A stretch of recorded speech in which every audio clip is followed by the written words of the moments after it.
One thing I've noticed is that no matter how many times height myths get debunked, they never actually die, and every single time, the exact same thing happens. Some guy discovers a scientific term for the first time in his life, completely misunderstands it, then builds an entire fantasy around it. And thousands of desperate people believe him because the fantasy feels better than reality. And that's what makes height copes different from most internet myths. Height is personal, especially for young men. Height affects how people perceive you, how dominant you appear, and sometimes even how seriously people take you. So people become emotionally attached to the idea that there has to be some loophole nobody discovered except random TikTokers and forum users. And the weirdest part is the people spreading these ideas usually sound correct. Let's be completely honest for a second. I've made a lot of videos about height growth, too many. If you've looked at the comment section of this channel lately, you'd think Beyond Natural has rebranded into a support group for guys desperately trying to squeeze out an extra inch of skeletal height. If you check my analytics right now, the algorithm is absolutely convinced I run a height growth channel, and I hate that. Don't get me wrong, I made those videos because that's what a lot of people were asking for, and it's obvious when you look at my best performing videos.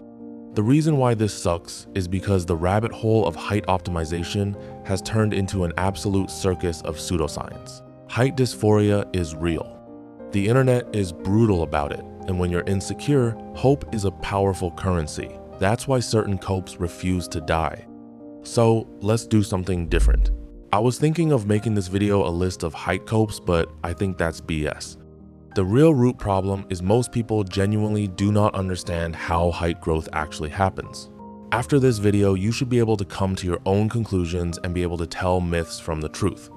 I'm not going to linger on genetics. It's obvious it plays a huge role and you cannot control that. The first question you should ask, what is bone actually made of? This sounds almost too simple, but this is the question almost nobody starts with. What is bone physically made of? Because if you're claiming you can grow bone, then logically, where is the material coming from? Bone is heavily mineralized. A massive part of bone structure is calcium phosphate.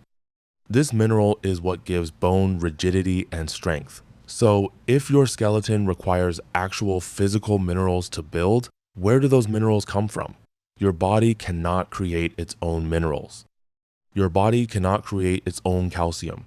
It's an essential mineral that must be obtained entirely through your diet.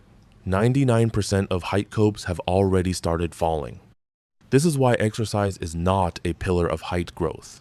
You may exercise and grow taller, or you may not exercise and still grow taller. Even if you believe sprinting will make you taller because of Wolff's Law or blah blah blah, the skeletal material has to come from the actual raw materials. Stimulating growth without materials means nothing. If you understand this, you'll start seeing the problem with modern diets and why most people nowadays have very low bone mass. If a method doesn't involve dietary calcium or the hormones that regulate calcium deposition, then it cannot possibly create new bone mass. Not longer bone, not denser bone, nothing. This takes us to the other filter, the growth plate, where length actually happens. The growth plates are layers of cartilage near the ends of your long bones. Cartilage is soft and flexible. During growth, it's slowly replaced with hard bone using the calcium phosphate from your diet. This process continues until the plates close. After that, the cartilage is gone, replaced by a line of solid bone, and natural height increase stops. But as long as that cartilage is still there, the bone can still grow. So if most copes fail these two filters, what does matter? Variable one is genetics, already covered. You don't control it, move on, or find a way to cope. These are the real pillars of height growth. I have a separate video on this. I'll link it in the description. For those of you that keep asking for a secret, there's no secret. If you're expecting something else, unsub from the channel. And if you stay here, stay because you want to understand how your body actually works. Thanks for watching.